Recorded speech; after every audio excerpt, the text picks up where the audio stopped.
Absolutely. Feel free to interact with us on our social media platforms. Also, stream live this broadcast www.kbc.co.ke. Once again, my name is Purity Museo and Anne Wangeshi is our sign language interpreter tonight. Let's get to our top story. Passengers traveling into Kenya from foreign countries will now be required to produce a polymerase chain reaction or PCR test indicating their negative status before they are admitted into the country. And the COVID-19 certificate, according to an order by President Uhuru Kenyatta, should be done 96 hours before traveling to Kenya. This even as the country awaits the arrival of 10 million COVID-19 vaccines from the Johnson & Johnson's company in August to help boost the vaccination drive. John Jacob Courier opens our coverage tonight with that report. COVID-19 virus set to pick up this week. President Uhuru Kenyatta has issued new orders meant to cushion the country from the vagaries of a virus.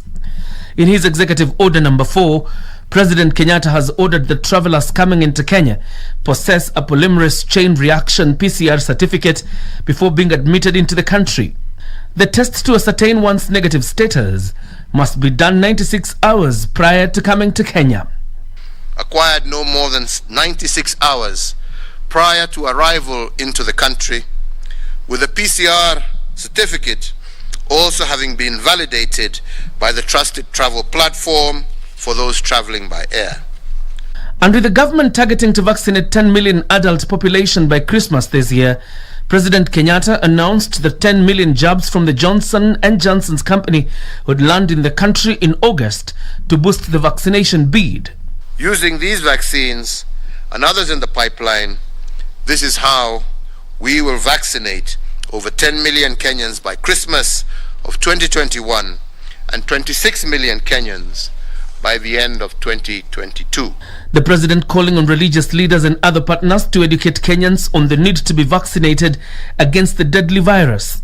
Although vaccination is free of charge and no one will be forced to get it, some education about it is critical.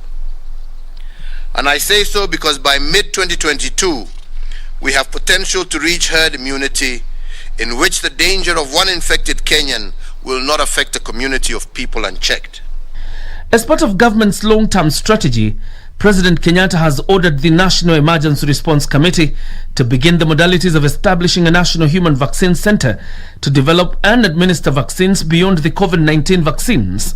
The national quest to produce human vaccines here in Kenya will elevate our nation as a producer for both human and veterinary vaccines that we currently supply to Eastern Africa all the way to Morocco in North Africa.